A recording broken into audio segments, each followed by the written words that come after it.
The views and opinions expressed by the hosts and the guests do not reflect those of the show, the management, and the company.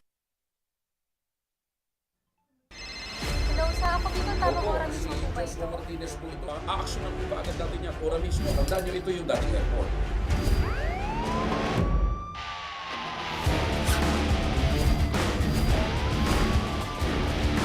Hoy.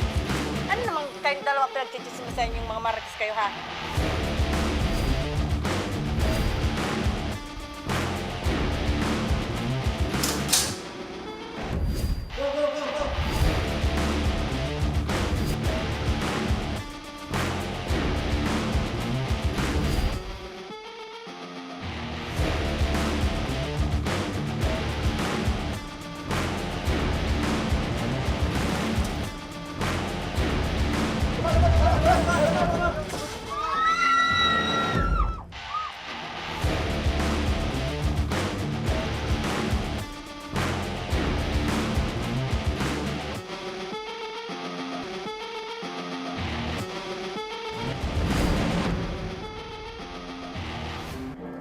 Magandang hapon sa inyo mga ka-aksyon at live na live tayo ngayong araw ng Huwebes para magbigay ng serbisyo publiko.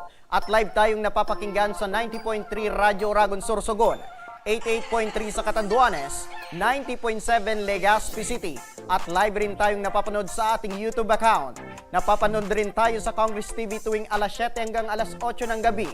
Mula Lunes hanggang Biyernes sa Congress TV, Channel 15 sa Metro Manila at Channel 62 sa GMA natin ang Tabang Ora mismo. Ito mga ka-aksyon, isang lalaki mula sa Cavite, mag-iisang buwan na raw na nawawala matapos lamang itong magpaalam na uuwi ng Bicol. Ang panawagan ng pamilya, panoorin po natin ito. Nananawagan ako sa iyo, Bile, Junior. Narito ang iyong nanay. Nag-aalala sa iyo. Saan ka man naroon sa panahon na ito? Magparamdam ka. Makinig ka sa nanay mo. Yung mga kapatid mo nakahanap, hindi mo makatrabaho, magparamdam ka para yung mga inalasan mo dito sa Bicol, may mga kasakit. At para sa ibang detalye, makakausap natin sa kabilang linya ng telepono si Vilma Ziruma, ang hipag ng nawawalang individual na si Billy Ziruma. Magandang hapon sa iyo, Vilma. Magandang hapon din po. Opo, maaari nyo bang maikwento sa amin kung kailan pa ito na nawawala itong hipag nyo? So, umalis po kasi ng people noong February 14 po. Ay February 14 po. Ang sabi niya po, nagpupunta ng gabi po para maghanap po ng trabaho. So, ibig sabihin, opo, February 14, nagpaalam sa inyo na uuwi ng Bicol. Po, February 14, nagpaalam sa iyo na uuwi siya ng Bicol. hindi po. January po, umalis po siya dito sa Bicol po. Oo. Tapos, Sumuli po siya dun sa pinsan po namin sa Cavite. Tapos po, nung January 51 po, napaalam ko siya, uuwi na po siya ng Bicol. Kaya hanggang ngayon po, hindi pa naman po siya nakakarating dito. Opo. Ano daw yung gagawin niya dun sa Cavite? Maghahanap po counter.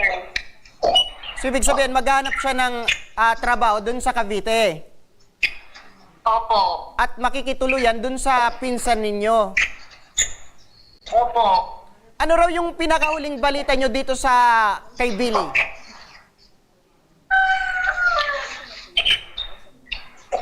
Hello, ma'am? Opo. Opo, ulitin ko lang yung tanong ko, ma'am. Ano yung pinakahuling balita nyo dito kay Billy before ito mawala? Wala naman po, hindi po namin siya nakausap. So, ibig sabihin, hindi nyo na ito nakausap? Hindi na po namin siya nakausap. Basta sabi na lang po sa amin yung kita namin na umuwi na daw po si Vicky dito sa Bicol. Oh. Pero sino yung nakausap niya? Yung huling nakausap niya na nagpaalam na uwi na siya ng Bicol? Yung tita po namin sa Cavite. Ano daw yung pagkakasabi sa inyo, ma'am? Nung tumawag po siya dito noong February 1, nagtanong po siya na kung nandito na daw po si Vicky sa amin sa Bicol. Tapos anong sabi niyo, ma'am? Wala talagang dumating na bili. Sabi po namin, wala pa naman po dito, hindi pa na po umuwi. Pero mga ilang buwan daw na tumagal ito si Billy dun sa Cavite. Nakapaghanap ba siya ng trabaho doon? Ang alam ko, nagtrabaho po siya ng ilang araw sa talyer. Kaya na lang po, parang hindi niya nagustuhan yung trabaho sa talyer. So, parang nahihirapan mo po siya. Nagpangalap na lang po uuwi ng Bicol. So ibig sabihin, ilang araw rin yung nagtagal, nakapagtrabaho pa ito doon sa Cavite. Opo, parang tumulong lang po siya. Hindi naman totally siya talaga papasok mo para magtrabaho. Tumulong lang po siya. Before itong pumunta or lumuwas ng Cavite, ano yung trabaho niya dito sa Bicol? Paano lang po, pa-extra lang po sa bukid. Okay, so ibig sabihin, pa-extra dito sa bukid, tapos lumuwas ng Cavite para makapagtrabaho. Opo. Okay, yung pinakahuling paalam niya dito, before siya pumunta ng Cavite, sino yung nakausap niya? Ano yung paalam niya sa inyo? Hindi po talaga po siya nagpaalam sir dito sa nanay niya. Wala po siyang sinabi. Basta lang po siya umalis. So ibig sabihin, hindi na siya nagpaalam, umalis na lang siya ng Bicol para magtrabaho sa Cavite. Dumaan pa po siya sa isa niyang kapatid sa Bukod San Jose po. Nagdalawang araw po siya doon. Ano daw yung ginawa niya dun sa San Jose? Doon po siya natulog ng dalawang gabi. Kaya doon po siya, February 14, ay January 14 po talaga siya umalis doon sa Bicol para pumunta po ng Maynila, ng Cavite. Okay. Ito bang si Billy, meron ng kinakasama or may pamilya na to or asawa? Wala po sir, dinanak po siya. Sa magkakapatid, pangilan to si Billy sa magkakapatid?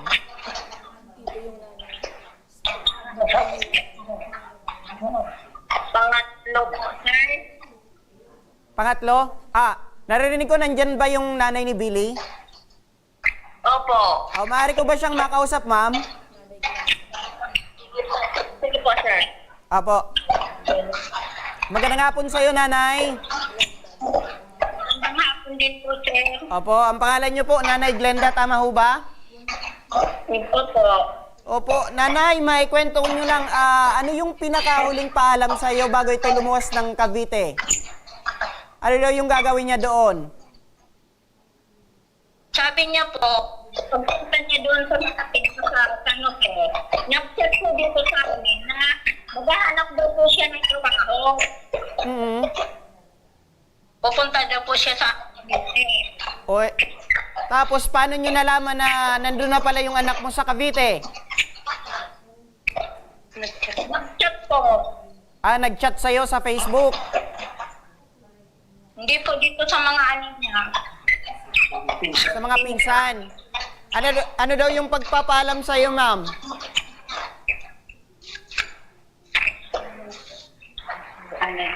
Ano daw yung paalam sa'yo, ma'am, na nasa Cavite na siya at ano yung gagawin niya doon? Sabi niya po, maghahanap po siya ng trabaho. Okay. Nagtagal ba siya doon sa Cavite? Mga ilang araw siya doon?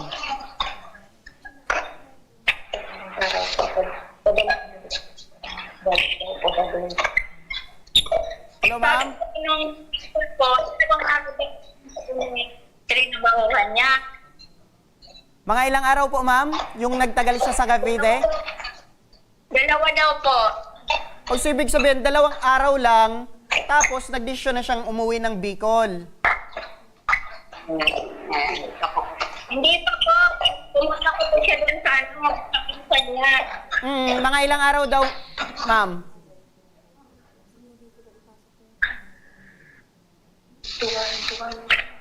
Mga ilang araw daw siya nanuluyan doon sa pinsan niyo, ma'am? Dalawang araw din po. 2 linggo. 2 araw lang po. 2 araw doon sa pinsan. Tapos, mga ilang araw siya nagtrabaho doon?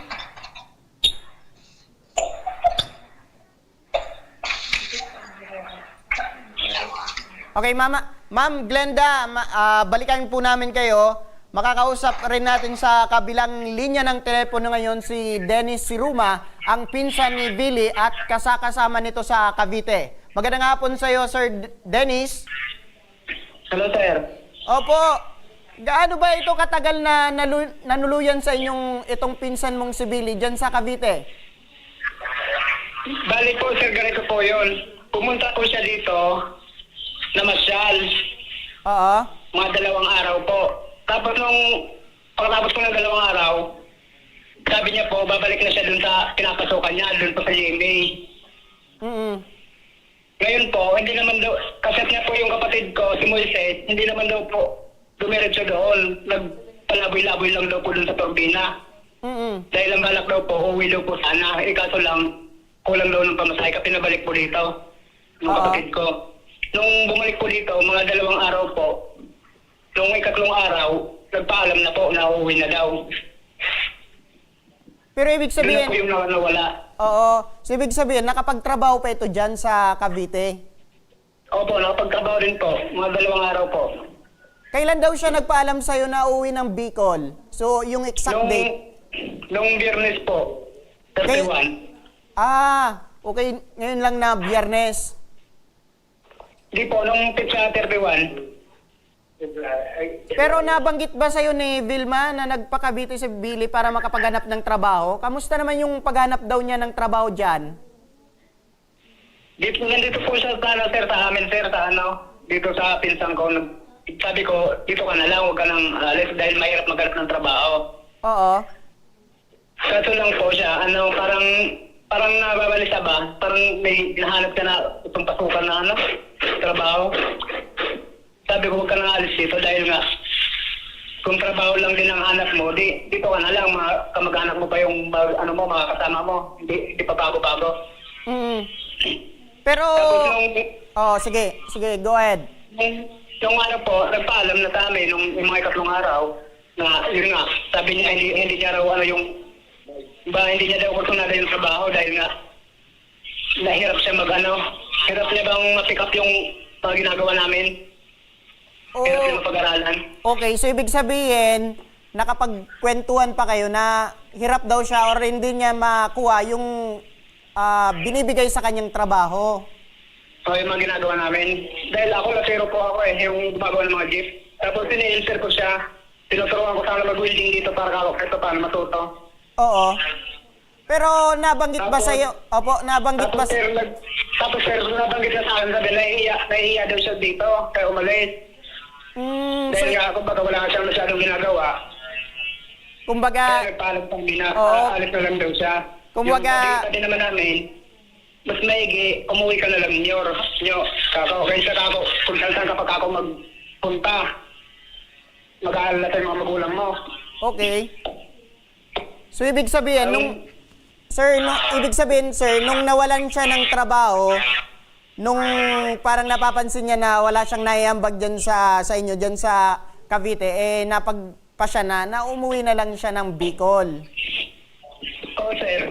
Okay. Pero wala naman siyang nakwento na may nakaaway siya doon sa pinagtatrabahuan niya? Wala naman po, sir. So, ibig sabihin, wala naman talagang... Basta niya lang po, maghanap siya ng trabaho. Yun ang sabi niya. Dahil kahit nandito na yun, sabi niya sa akin, magpapahanap siya ng trabaho. Tinanong niya yung mga kamag-anak niya dito na yung mga pinta namin, sila Joshua. Tapos yung kapatid niya, si Francis. So, ibig sabihin, wala... Pupunta daw siya doon. Sabi ko naman, huwag kang pupunta doon dahil hindi mo pa naman kabisado yung pupuntahan mo doon. Okay, so ibig Malayo sabihin... ka ako yun, sa Bulacan pa yun. Oo, so ibig sabihin, wala naman talaga naging problema sa kanyang pinasukan na trabaho dyan. Wala naman po. Nung mga oras na yon, bago siya magpaalam, may dala ba siyang cellphone? Sinubukan nyo na bang tawagan ito? Yung pang mahirap, sir, yung cellphone kasi, sir, iniwanan niya pala dito sa, kila nanay.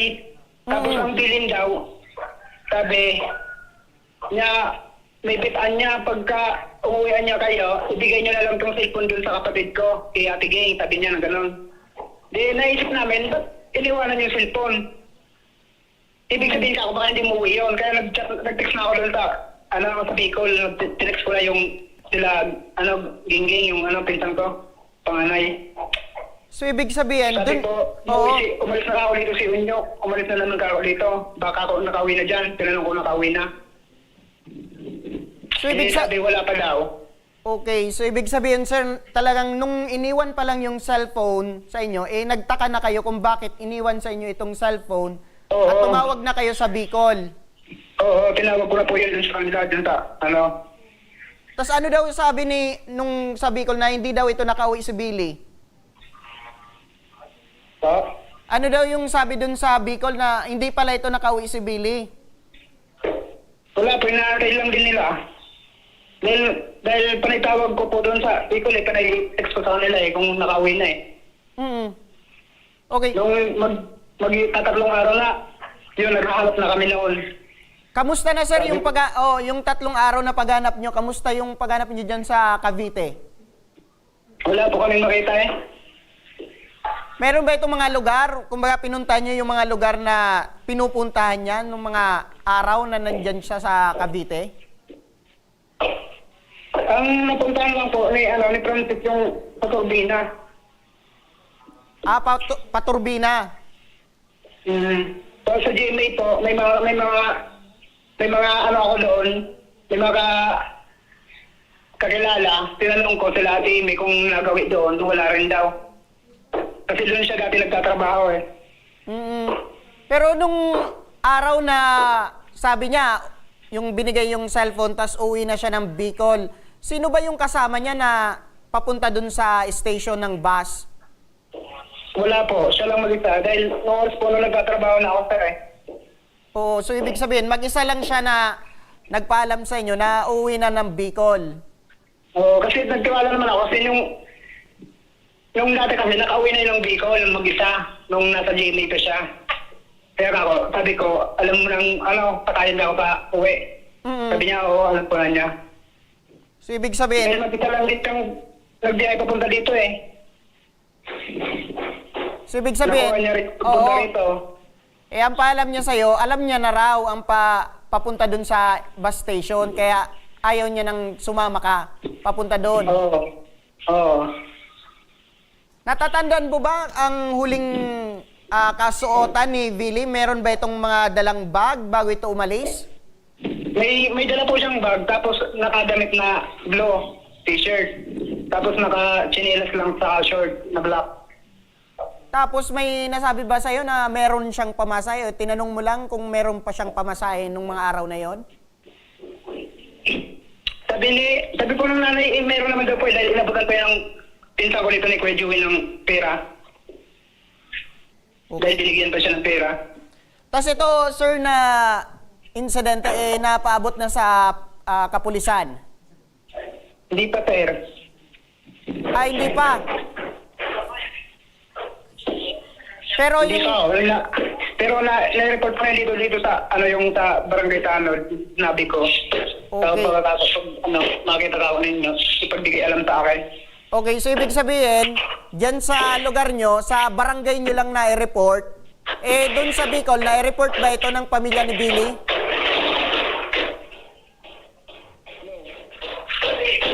Hello, sir? Hello po, sir? Hello. Oo. Sir. So, ibig sabihin, sinasabi mo, sir, na itong insidente, na-report nyo sa barangay nyo. How about naman yung pamilya dun sa Bicol ni Billy? Na-report po ba ito sa PNP? Saan po? Na-report... Saan po, sir? Dun sa, yung pamilya po ni Billy dyan sa Bicol, na-report po ba ito sa kapulisan, itong pangyayari? Yun lang, hindi ko po alam. So, yan.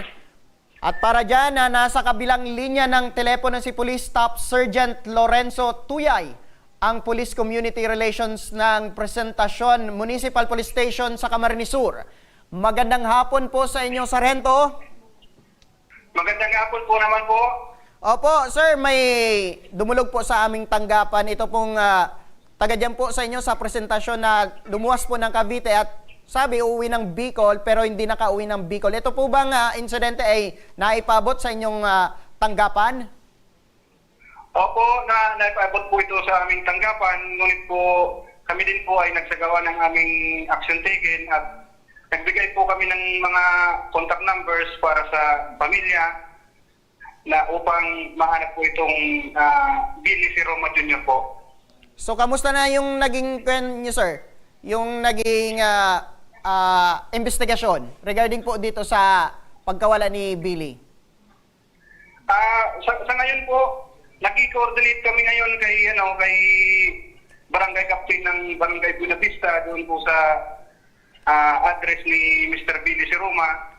Sabi po ng Barangay Captain, wala pa po silang updates kasi po yung pamilya niya po ay di po namin makontak doon sa barangay doon kasi medyo mahina po ang signal doon po. Okay, so ibig sabihin, malabo pa itong sinasagawan yung investigation regarding po dito, sir?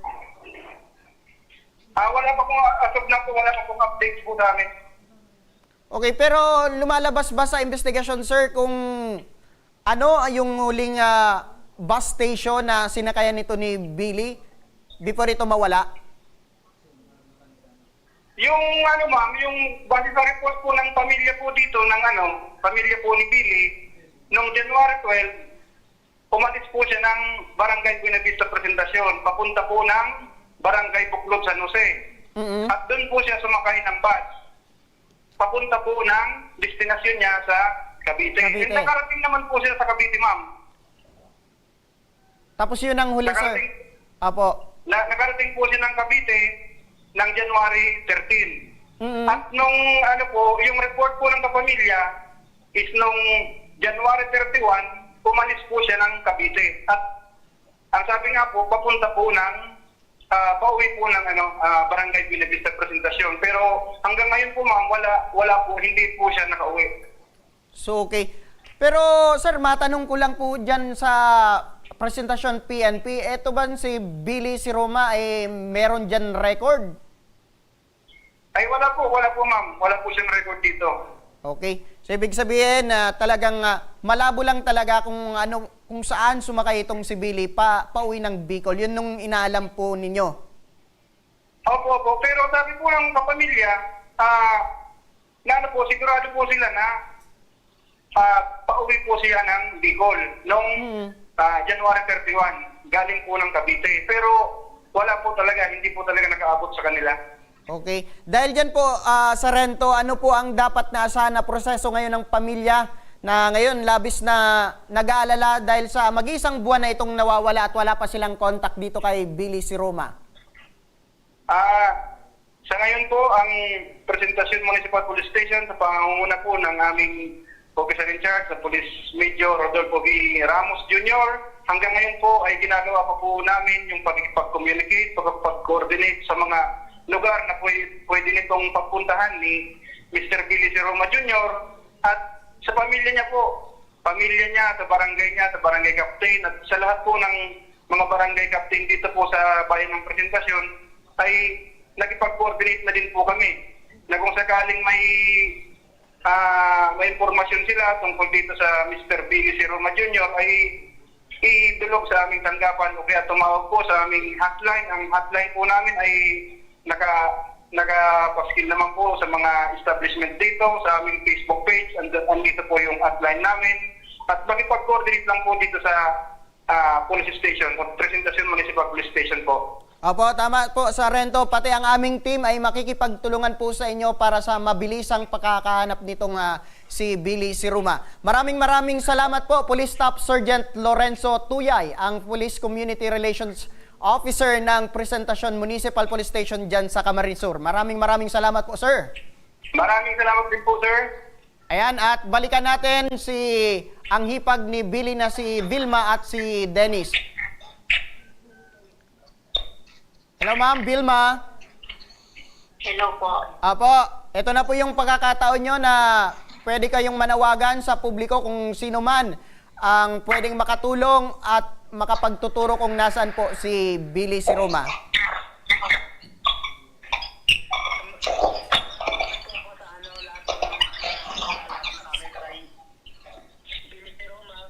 Sana po, matulungan niyo po kami na ipagbigay alam sa amin kung nasaan po siya. Okay? Diyan naman kay Vilma. Nanay Vilma, ano po yung mensahe mo sa publiko kung sino po ang nakakaalam or makapagtuturo po dito kay Billy? Kung sino man po ang nakakakilala or nakakita ko pero naman po at tulungan mo po kami na iparating sa alam siya at sana po makikita siya. At kung nakikinig mo po si Billy napapanood naman po ito, naman po Billy magparamdam ka sa lalong-lalo na sa nanay at tatay mo. So ayan. At yan mga kaaksyon, bilang tulong sa pamilya nila Vilma at Dennis, naka-flash ngayon sa inyong screen ang impormasyon ni Billy si Roma Jr., 28 years old, huling suot umano ay blue t-shirt at black shorts. Yan, may contact number dyan na pwede kayong padala ng mensahe in case na makita nyo po or makapagbigay alam ng impormasyon patungkol po dito sa nawawalang si Billy si Roma. Kung inyong namumukaan si Billy, ipagbigay alam lamang sa aming tanggapan o kaya naman dumiretso po sa PNP at maaari kayong magpadala ng mensahe sa aming official Facebook page. So yan mga kaaksyon, at sa pagbabalik ng Ako Bicol Tabang Ora mismo mula sa Camarines Norte, isang ama, labis ang pagluluksa sa alagang kalabaw na walang awa umanong chinap-chap. Ang buong kwento, abangan po yan. Kaya huwag kayong bibitaw dahil magbabalik pa ang Tabang Ora mismo.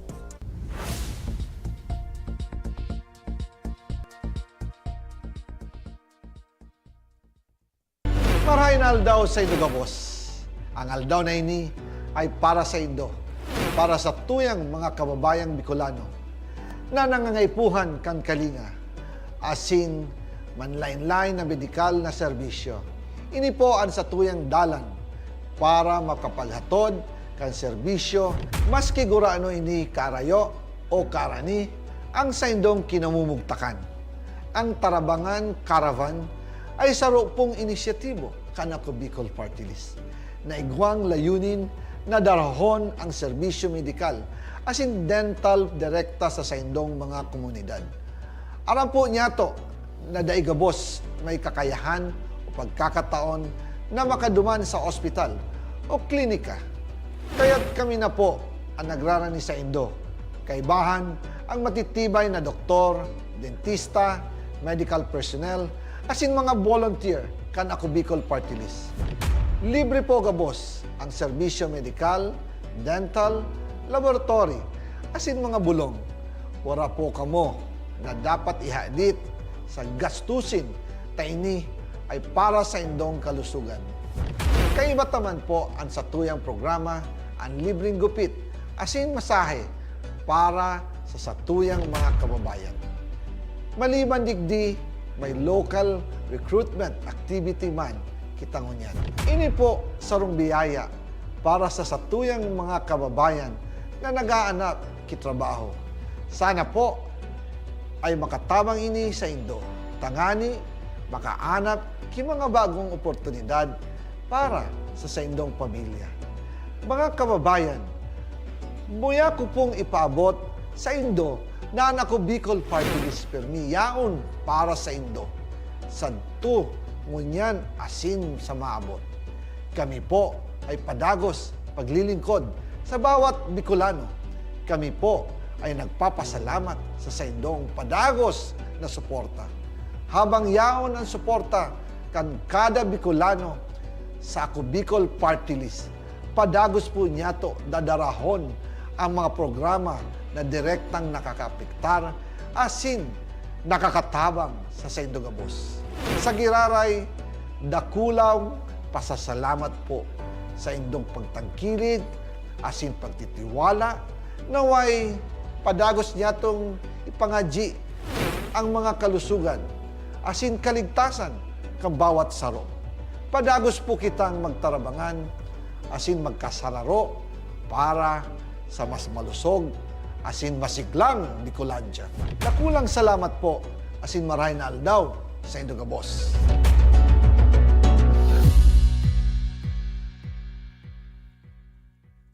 Jericho Rosales po, Bicolano. Ngunyan takaypuan, kitabang at kasurog sa edukasyon, sa kalusugan, at kabuhayan sa panahon ning sakuna. Ang ako Bicol, katabang at kasurog ta sa pagtaok scholarship sa mga aki na nangangaypuan. Katabang at kasurog ta sa kalusugan, kasurog sa pagpasar ni Eddie Garcia Law. Bilang ermano ng bawat Bicolano, ang imuya kong party list may plano. Kaya ang suporta ko sa ako Bicol. Daan-daan na po ang mga nakapagtapos at may mga kanya-kanya ng propesyon.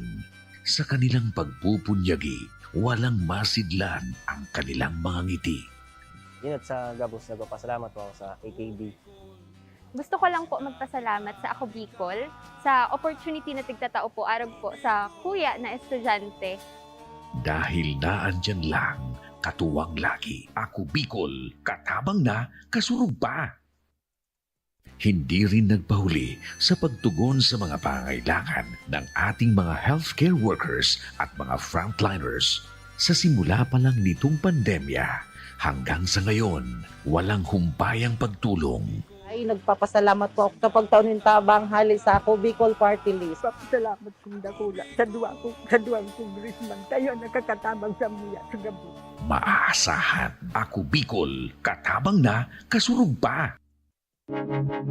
Tucked away in the province of Albay, known for its perfectly shaped Mayon volcano, Misibis Bay Resort, a locally owned 5-hectare private island resort.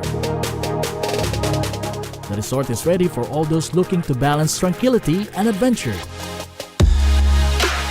This tropical destination is where guests can either choose to relax under the palm trees or have an adventure under the sun.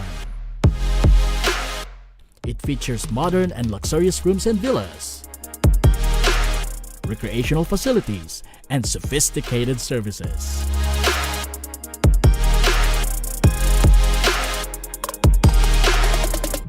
Come and experience Misibis Bay Resort, your tropical island getaway.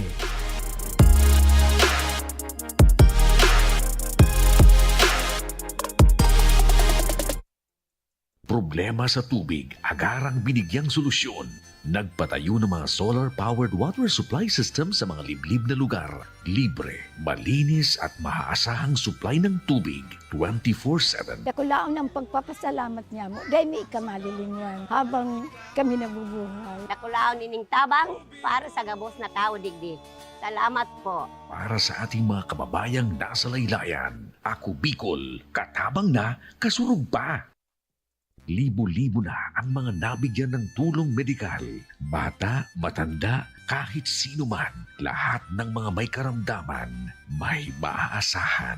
Nagpapasalamat sa Ako Bicol Party List. Hindi po namin makakalimutan ang tulong na dinala ninyo dito sa aming bayan. Maraming salamat po. Dahil iisa lang ang tunay na nagmamalasakit. Ako Bicol, katabang na, kasurog pa.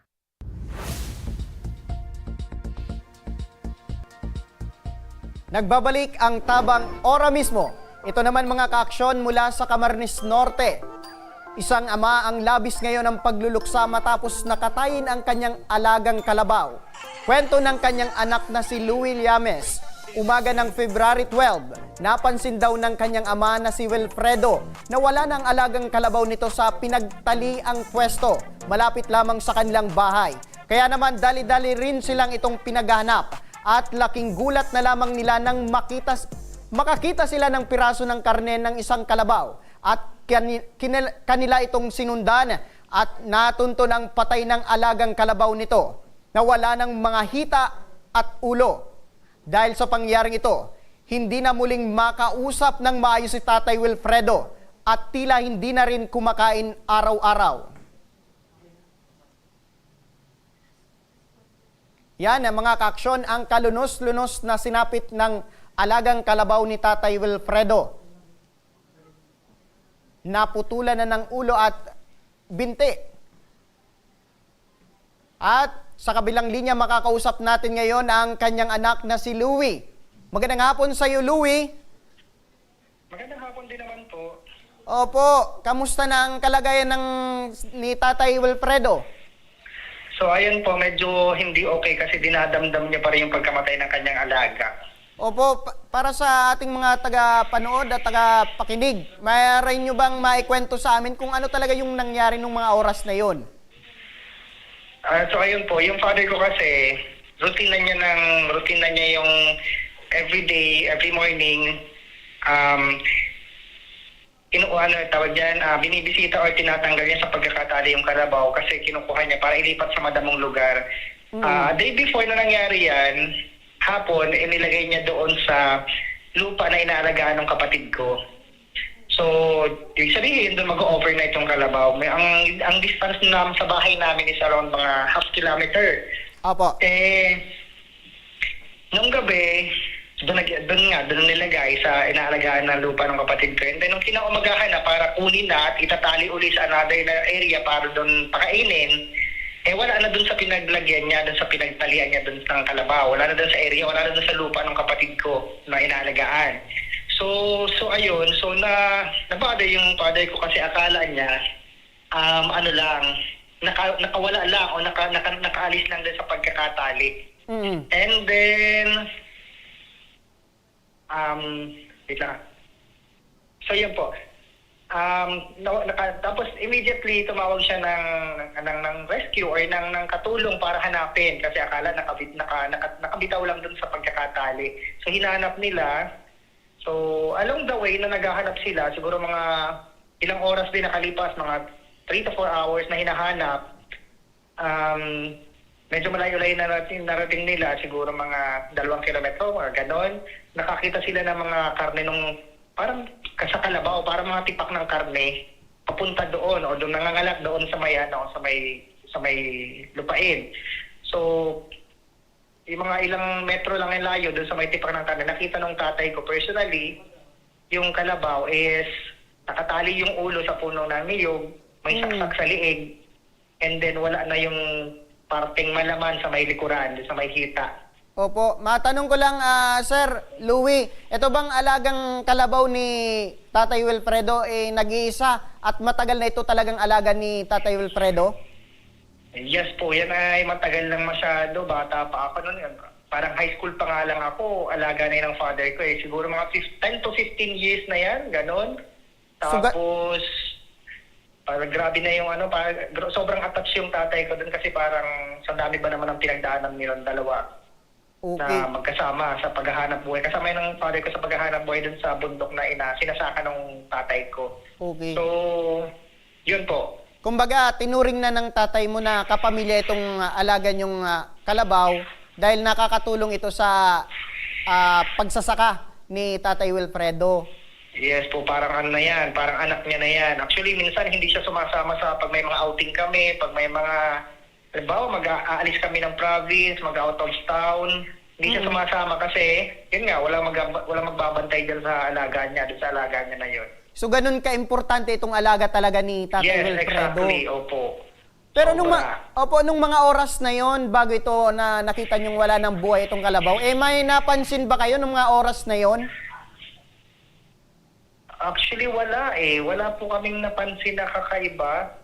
Basta nawala lang siya dun sa may pinagtalian niya. Tapos, ang napansin namin kakaiba is akala namin nababalitaan namin lang sa Facebook post na mangyayari. Nang pala mangyayari yun sa tunay na buhay sa alaga pa ng tatay ko. Pero so far, Sir Louie, ay meron ba kayong pinaghiinalaan na may kagagawan or nasa likod nitong pagpatay ng alaga niyong kalabaw? Actually, meron naman. Kaya lang, syempre, mahirap naman po yung magbigay tayo ng accusation sa tao na wala tayong ebidensya. Hindi naman natin nakita. Opo. Hinala, meron. May pinaghinalaan, pero walang ebidensya. Kaya hindi rin namin mapursu. Opo. Pero ngayon si tatay, kamusta na? Sabi niyo hindi na ito nakakakain ng maayos dyan. yun. So simula na mangyari yun, talagang apektado yung everyday lives niya na hindi siya kaya ng maayos. Pag naalala niya yung kalabaw niya, yun, halos maiyak-iyak siya. Kasi siyempre, di ba, tagal na rin pinagsamahan nilang dalawa.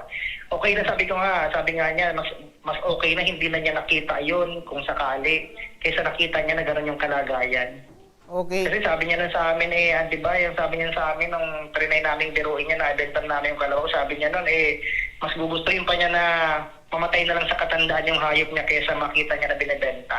Okay. Pero nung nakita nyo yung wala nang buhay itong kalabaw nyo, Sir Louie, agad nyo ba itong na-report sa inyong barangay o maging sa pulis?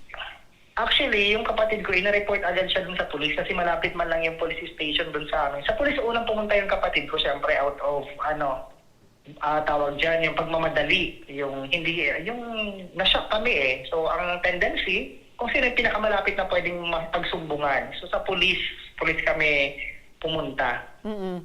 Okay, Sir Louie, matanong ko lang, yung mga kabayan ba dyan, kakalapit lang or may distansya? Tas dun sa lugar na pinaglubidan nitong alaga nyong kalabaw, meron bang ilaw or madilim? Wala po, gubat talaga siya Pero talagang ever since naman doon na yung tinatali simula ng bata yung kalabaw na yan Kaya nasanay kami na talagang safe yun. Okay, kumbaga kampante kayo na doon na ilagay yung kalabaw. Yes, kasi ever since nung bata pa siya hanggang magkaanak yung mga kalabaw na yun, doon na lagi siyang tinatali. Okay. So, Sir Louie, ngayon, ano po ba ang gusto nyong mangyari? Actually, ito sir ay na-coordinate na namin sa PNP and then reported na rin naman sa barangay.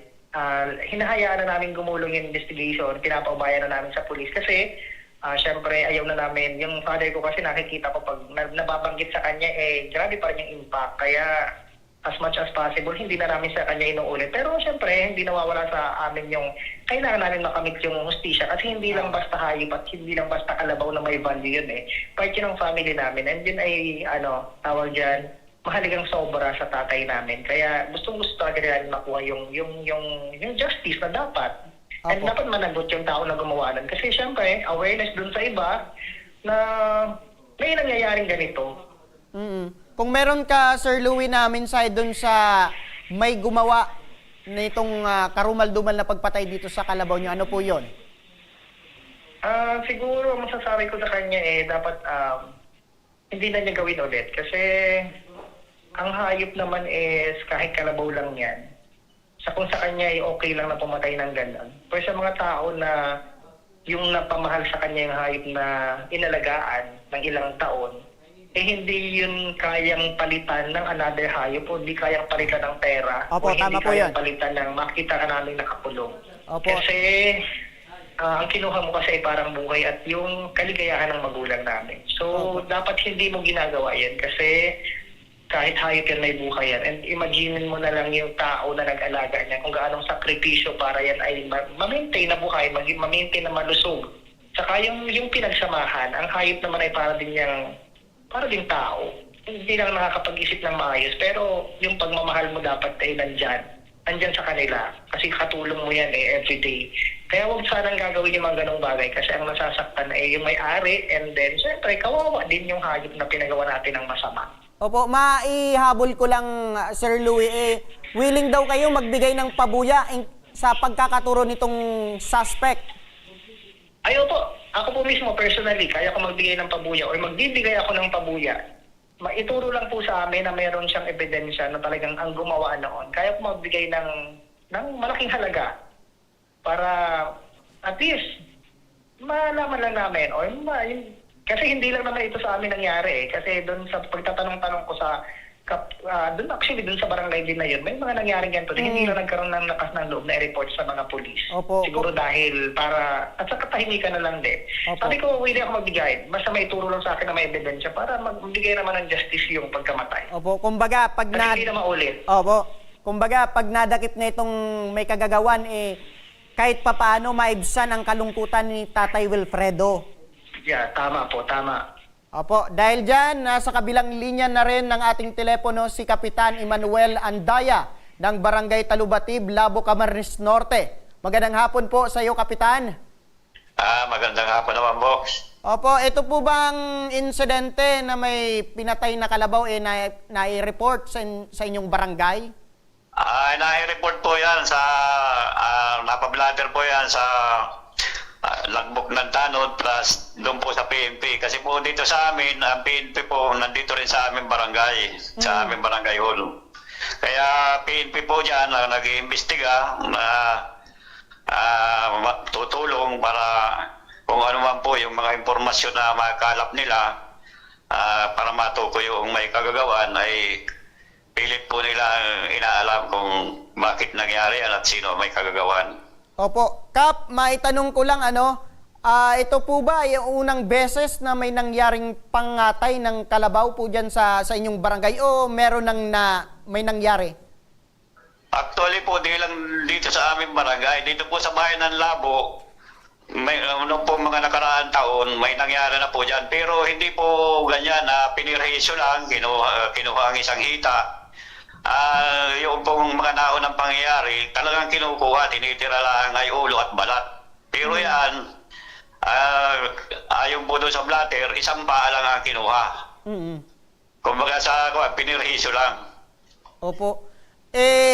Dyan sa investigasyon niyo po, Kap, meron po ba kayong lumalabas na suspect dito sa mga nangyaring pagkatay ng mga kalabaw po dyan sa Labo? Ay sa investigasyon po ng pulis ay hindi ko po gaano pang alam kung may suspect sila kasi po under nga po ng kanila surveillance ko o under investigation. Wala pa pong naipipid sa akin kung ano po ang development na doon sa sinasagawa nilang investigasyon. So ibig sabihin, Kap, hindi posible or posible po ba na residente ninyo yung may gawa nitong pagkatay ng kalabaw ni Tatay Wilfredo? Ay maaari pong hindi ko po masasagot ng eksakto yan kasi nga po ay under investigation pa po. Una-una po, siyempre kung may suspect yung may-ari, dapat po ma-detalye nila yan sa ating mga kapulisan para po sila ay matulungan. Yan naman po ay hindi po ako makakapagbigay ng suspect namin kasi hindi nga po namin nakita. Nagre-relay lang po kami doon sa impormasyon na makuha namin sa paligid plus doon po sa mayroong ari ng kalabaw kung sila ay mayroong suspect din. Opo. Dahil dyan po, Kap, ano po ang maaaring asahan na tulong ng pamilya nila Tatay Wilfredo at Louie mula dyan sa barangay? Ang maaasahan pong tulong ngayong patuloy po na pag-iimbestiga po ng ating mga kapulisan, kasama din po yung barangay. Kaya siguro po, ang mabuti niya kung mayroon suspect sila para kung halimbawa ay para sa malalim na investigasyon, masabi rin nila doon sa ating kapulisan. Kasi yun ang makakatulong sa atin sa pamamagitan ng kanilang pagkakalapan ng ibang ebidensya o impormasyon na ukol po doon sa kalabaw nilang pinatay. Opo, Kap, last na lang siguro, ano po ang mensahe natin sa mga residente na may pagmamayari ng kalabaw, kumbaga para hindi na mabiktima or maulit po ang mga ganitong insidente po dyan sa barangay? Ay, ang maibibigay ko pong mensahe sa lahat ng may-ari ng hayop, hindi lang po kalabaw, pati po baka, kasi yan nga po, problema din sa ibang bayan niya na mayroon pong gumagala na kumakatay niya na talagang ninanakaw. Iba lang po yung pangyayari dito kasi pinirhisyo lang yung hayop, pinuha lang isang paa, iniwan naman yung katawan. Ang maging mensahe ko po dyan sa ating lahat ng nag-aalaga ng hayop, na kalabaw o baka, na pagdating po ng gabi, kung pwede po, ilapit nila sa malapit sa kanilang mga tahanan. Nang sa ganun po ay namomonitor ng maaga o malapit sa kanilang hayop, mag-aalam sila kung ito ay mayroong magnanakaw o mayroong maperhisyo. Opo. Kasi po kung malayo, yung talian nila ay hindi po talaga, hindi po maalaman, lalo tigit kung malayo sa kabahayan. Opo. At dahil dyan po, Kap, maraming salamat po, Kapitan Emmanuel Andaya, ang barangay captain ng Talubatib, Labo, Camarines Norte. Maraming salamat po, Kap. Maraming salamat din po. At dahil dyan, nasa kabilang linya ng ating telepono ngayon si Police Brigadier General Andre Perez Dizon, ang Regional Director ng Philippine National Police Region 5. Magandang hapon sa iyo, RD. Good afternoon, Sir Lomer, at sa lahat ng nanonood at nakikinig sa ating programa sa Ako Bicol Tabang Ora mismo po, Sir. Opo, may isang kababayan po tayong dumulog sa aming programa na chinap-chap at pinatay ang kanyang alagang kalabaw. Pag na-identified na po itong suspect, ano po ang maaring kaharapin na kaso? Tama po yan, Sir Lomer, may batas po tayo na yung Presidential Decree 533, kaya po yung nakakasaklaw doon sa tinatawag natin na Anti-Cattle Rustling Act na nagpaparusa ng mula 6 hanggang 12 taon kapag napatunayan po ito, sir. Opo, so ibig sabihin mabigat na penalidad po in case na mapatunayan na merong pagkakasala dito sa pagpatay ng mga anumang hayop. Totoo po yun, Sir Nomer, kaya hindi po basta-basta yung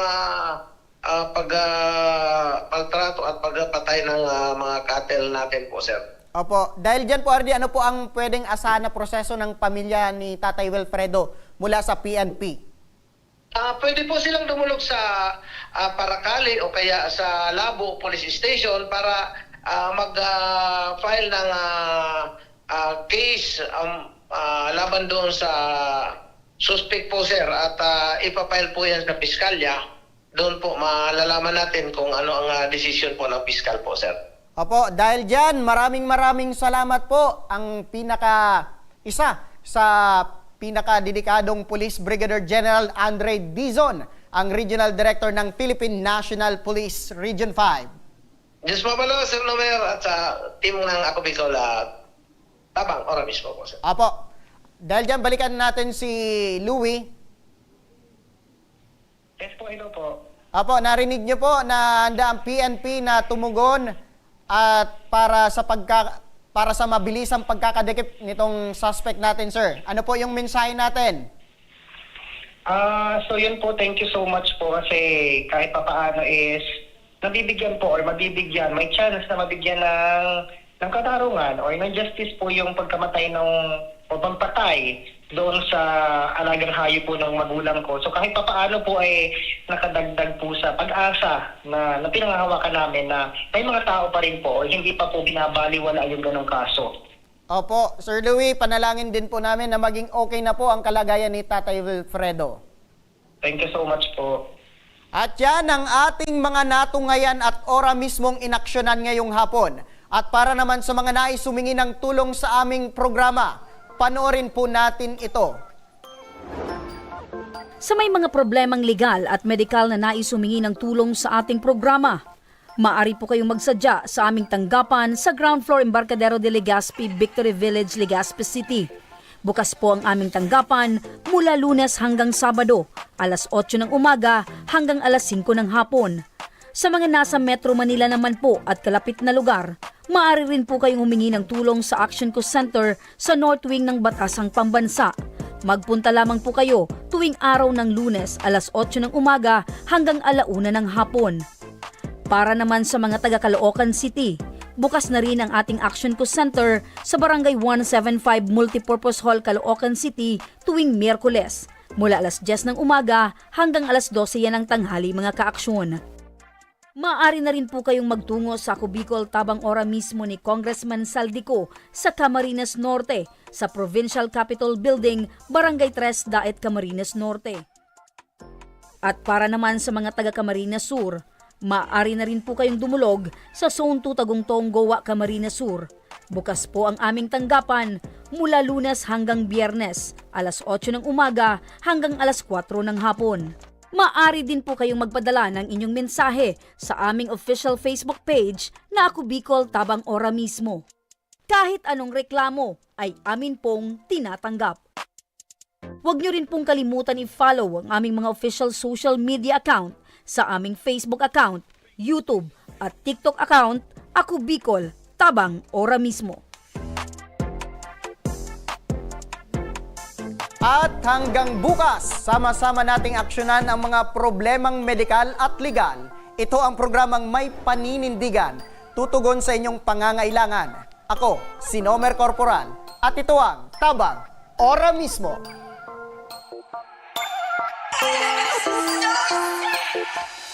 Aksyon ko sa mga nangangailangan, aksyon ko lahat ay dadamayan. Noon at ngayon tayo'y sinamahan, aksyon ko patuloy na magsisilbi. Aksyon ko sa mga nangangailangan, aksyon ko lahat ay dadamayan. Noon at ngayon tayo'y sinamahan, aksyon ko patuloy na magsisilbi. Isang masipag na pilantropo.